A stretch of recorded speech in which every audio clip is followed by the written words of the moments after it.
En 2014, un chasseur à l'arc expérimenté, Aaron Hedges, disparaît dans les forêts sauvages et imprévisibles du Montana. Au cours d'une chasse régulière, il a disparu, laissant derrière lui tout son équipement. Les équipes de recherche ont fouillé tous les coins de la forêt, mais il n'y avait aucune trace ni aucun indice d'Aaron. Cette disparition devint un grand mystère qui engloba toute la région et provoqua une vague de discussions et de spéculations. Ce n'est que 2 ans plus tard, en 2016, que ces restes ont été retrouvés dans une zone reculée où ils avaient déjà été fouillés. La façon dont ils sont arrivés là et la raison pour laquelle ils n'ont pas été retrouvés plus tôt restent un mystère. Cette découverte inattendue n'a fait qu'attiser l'intérêt pour le cas d'Aaron Hedges. Les circonstances de la disparition d'Aaron et la découverte mystérieuse de ses restes ont donné lieu à de nombreuses théories, allant de l'intervention de forces d'un autre monde à des explications plus terre-à-terre, mais non moins mystérieuses. Certains pensent qu'il a pu être victime de l'attaque d'un animal sauvage, tandis que d'autres suggèrent qu'il a rencontré quelqu'un ou quelque chose qui l'a poussé à s'enfuir. Certains habitants ont même affirmé que la forêt du Montana avait ses propres secrets et que tout le monde n'était pas en mesure de les découvrir. Cette affaire est devenue une histoire presque mythologique qui fait toujours l'objet de discussions et soulève de nombreuses questions parmi les professionnels et les amateurs. Il n'y a toujours pas de solution et peut-être que ce mystère restera à jamais irrésolu.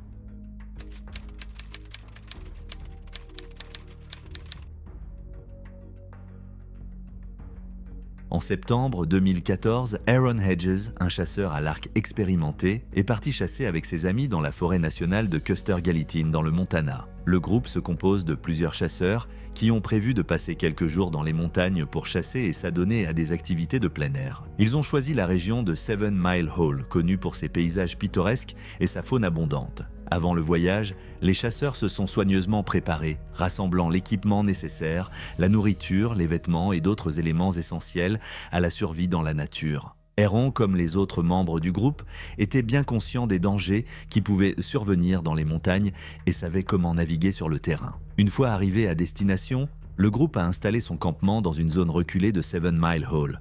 Ils montent les tentes, aménagent un endroit pour cuisiner et placent leurs affaires. Les premiers jours, la chasse s'est déroulée comme prévu et les chasseurs ont apprécié le temps passé ensemble et la vue sur les montagnes environnantes. Une partie importante des préparatifs d'Aaron consistait à placer des caches d'urgence. Ces caches contiennent de la nourriture, des vêtements et de l'équipement supplémentaire qui pourraient être nécessaires en cas de circonstances imprévues. Un jour, Aaron a décidé de vérifier l'une de ces caches située à une certaine distance du camp. Après avoir expliqué à ses amis où il allait, Aaron a pris un équipement minimal et s'est mis en route en direction de la cache. Son intention était d'atteindre rapidement la cache, de vérifier ses provisions et de retourner au camp. Mais à un moment donné, il s'est égaré. Lorsque Aaron n'est pas revenu à l'heure prévue, ses amis ont commencé à s'inquiéter. Ils savaient qu'Aaron se débrouillait bien sur le terrain, mais au bout d'un moment, ils ont décidé de partir à sa recherche. Le groupe a fouillé le quartier, mais n'a trouvé aucune trace d'Aaron. Réalisant que la situation était grave, ils se sont tournés vers les autorités locales pour obtenir de l'aide. Cette étape de l'histoire n'était que le début d'un événement mystérieux et tragique qui a capté l'attention du public et donné lieu à de nombreuses théories et spéculations sur ce qui a pu arriver à Aaron Hedges dans les montagnes reculées du Montana. L'essentiel de ce que nous savons sur le voyage de chasse d'Aaron Hedges provient des récits de ses compagnons. Ils avaient l'intention de chasser l'élan à l'arc, car la saison de chasse dans le Montana venait de commencer. Le groupe préparait les bagages d'une mule et d'un cheval et prévoyait de partir le 10e jour. 2 voitures sont garées au début de la piste, avec les clés à l'intérieur au cas où l'un des chasseurs partirait plus tôt. Ils commencèrent leur voyage vers la baie de Trespass Creek, leur objectif étant le lac Campfire, puis le lac Moose et enfin le lac Sunlight. 2 miles après le début de la randonnée, la mule qui transportait leur matériel a commencé à se comporter de façon imprévisible et Aaron a perdu son sac de couchage et une partie de ses affaires. Les hommes ont passé un certain temps à chercher, mais n'ont pas réussi à retrouver l'équipement perdu. Ils sont donc retournés à leur véhicule pour récupérer une bâche, des couvertures et quelques affaires pour Aaron. Au cours de cet incident, Darren s'est montré colérique et peu coopératif. Le groupe a fini par passer la nuit sur le sentier de Trespass Creek. Le samedi après-midi, le trio a atteint le lac Campfire et a installé son camp de base. La première nuit, Aaron a dormi près du feu et a eu très froid. Le lendemain, les amis d'Aaron ont remarqué qu'il s'inquiétait de perdre son équipement et se sont plaints qu'il n'avait pas de bon camp de base pour la chasse à l'orignal. Aaron a dit à ses amis qu'il allait aller au lac Sunlight pour récupérer une tente et un poêle à bois dans une cache que le groupe avait dissimulée un an plus tôt. Les amis étaient d'accord avec cette idée car Joe et Aaron avaient tous deux des radios Rhino bidirectionnelles qu'ils pouvaient utiliser pour se contacter à midi et après la tombée de la nuit. Joe a pu contacter Aaron par radio à midi ce jour-là. Et Aaron lui a dit qu'il se trouvait quelque part entre le lac Moose et l'embranchement de North Fork qui mène au lac Sunlight Lake. Aaron a estimé qu'il avait marché environ 7 miles ce jour-là et a dit à Joe qu'il avait l'intention de continuer jusqu'à ce qu'il trouve l'embranchement du lac Sunlight vers 5 heures du soir. Ce jour-là, Joe et Greg ont réussi à abattre un sanglier à Dead Horse Lakes. Joe a ensuite contacté Aaron par radio pour lui dire qu'ils avaient mis le sanglier dans un sac et qu'ils étaient juste sur le chemin du retour. Selon Joe, Aaron n'était pas ravi de leur succès et leur a dit qu'il avait peut-être manqué son tour, ajoutant « Je ne pense pas que je reviendrai ce soir ». C'est la dernière fois qu'ils ont contacté Aaron.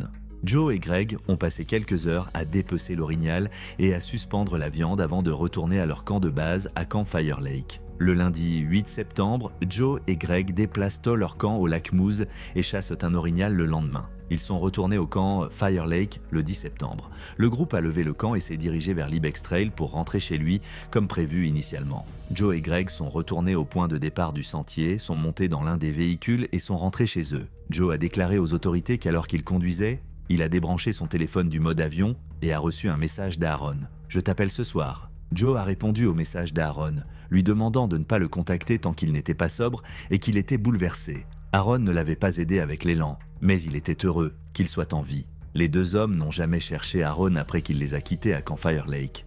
Joe a ensuite appelé la femme d'Aaron et lui a demandé si elle avait eu de ses nouvelles et s'il était toujours en vie. Après qu'elle a répondu qu'elle n'avait pas eu de nouvelles d'Aaron, Joe l'a informé qu'Aaron avait disparu et qu'elle devait appeler la police pour signaler sa disparition. Les autorités ont contacté Joe et Greg. Lorsqu'on leur a demandé pourquoi ils n'étaient pas partis à la recherche d'Aaron, Joe a répondu qu'il était clair qu'ils allaient repartir mercredi, ajoutant qu'Aaron ne se comportait pas correctement et qu'il était agité. Il a ajouté qu'Aaron s'était montré agressif presque dès leur arrivée. Joe a également déclaré à la police que son ami avait un sérieux problème d'alcool et qu'il prenait des médicaments pour arrêter ses envies. Lorsqu'on lui a demandé à quoi ressemblait, selon lui, la vie de famille d'Aaron, Joe a répondu qu'il connaissait Aaron depuis 10 ans, mais qu'il était récemment devenu gênant à la maison et qu'il buvait beaucoup. Lorsqu'on a demandé à Joe s'ils avaient bu pendant la chasse, il a répondu par l'affirmative, mais il n'était pas sûr qu'Aaron ait eu de l'alcool sur lui. Joe a parlé aux autorités des objets qu'Aaron avait sur lui, notamment des vêtements de rechange, un arc, un pistolet de calibre 44, de la nourriture et un téléphone portable. Les inspecteurs ont parlé à l'épouse d'Aaron qui a déclaré qu'il avait été agité et instable sur ses pieds récemment et qu'elle pensait que c'était lié à une prescription récente. Elle a expliqué qu'elle avait essayé de dissuader Aaron d'aller à la chasse, mais qu'il était déterminé. Ils ont contacté le frère d'Aaron, Robert, qui a répété ce que la femme et les amis d'Aaron avaient dit, même si Robert a fait remarquer que son frère était peut-être atteint d'une maladie mentale. Les détectives ont également parlé au médecin d'Aaron qui a déclaré que ce dernier s'était vu prescrire des médicaments pour l'aider à réduire sa consommation d'alcool,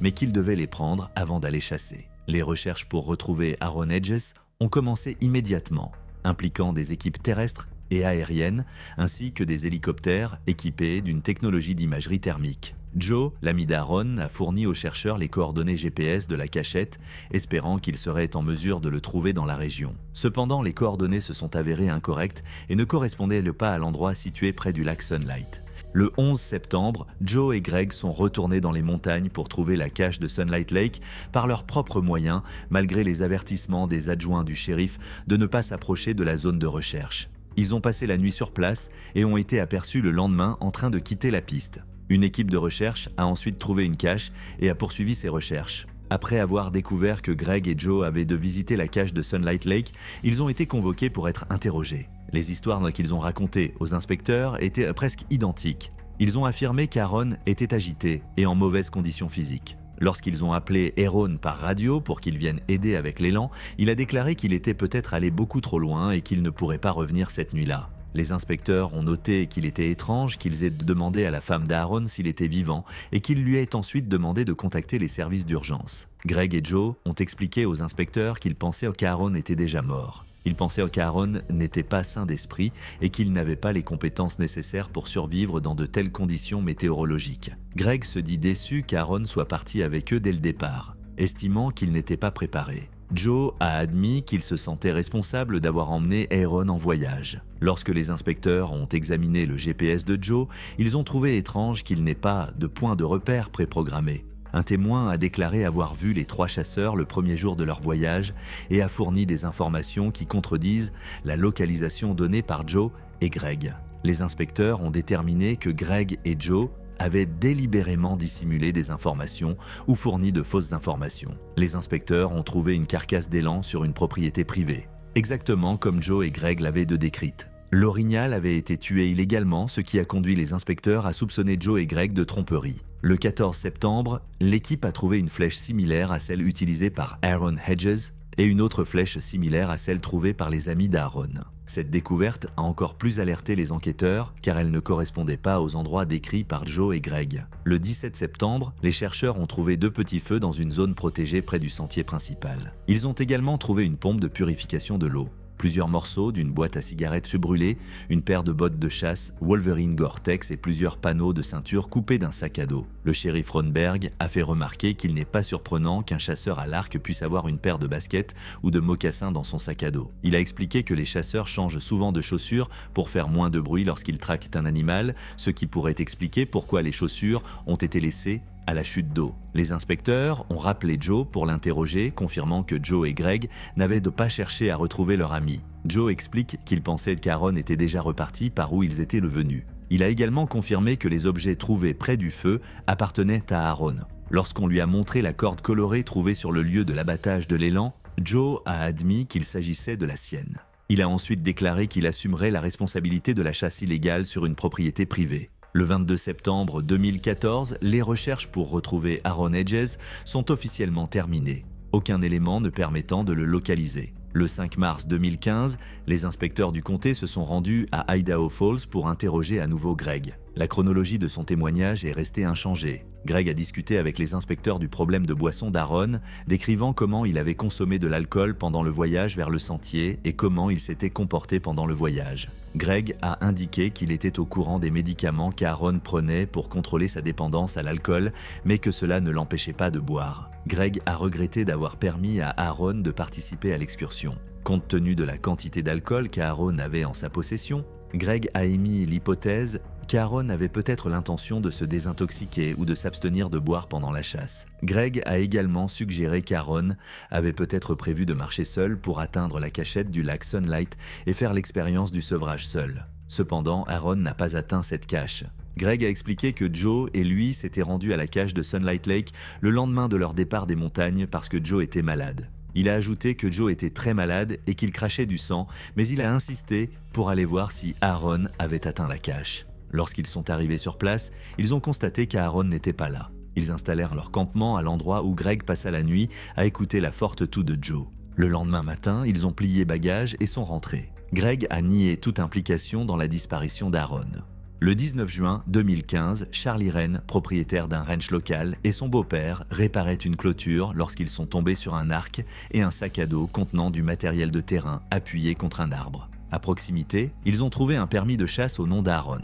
Une fouille immédiate de la zone n'a révélé qu'un thermos et une boisson énergisante posée sur un rocher. L'équipement d'Aaron a été retrouvé, mais pas le chasseur lui-même. Parmi les objets trouvés, le flacon de médicaments d'Aaron contenait encore des pilules. Le 5 août 2016, des clients du Sweetgrass Ranch ont découvert un crâne sur la propriété du Billy Creek Ranch alors qu'ils se promenaient. L'un d'entre eux a remarqué le crâne et a appelé les autorités du comté de Sweetgrass.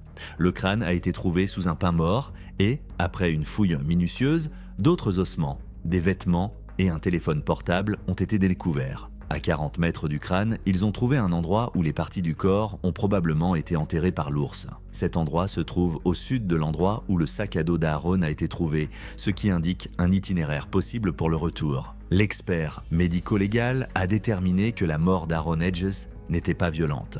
Le shérif Ronberg a déclaré que la cause officielle de la mort d'Aaron était l'hypothermie. Bien que les circonstances exactes de la disparition d'Aaron restent inconnues, certains faits permettent de formuler une théorie. Tout d'abord, l'état physique et mental d'Aaron était critique. Tous ceux qui ont connu Aaron s'accordent à dire qu'il n'aurait pas dû partir à la chasse. Son comportement était erratique et imprévisible. On sait que son alcoolisme et les médicaments qu'il prenait ont considérablement affecté son état physique et mental, ce qui a pu conduire à sa désorientation. Selon une infirmière qui a travaillé avec des alcooliques, les patients en état de manque ont souvent des problèmes de réanimation.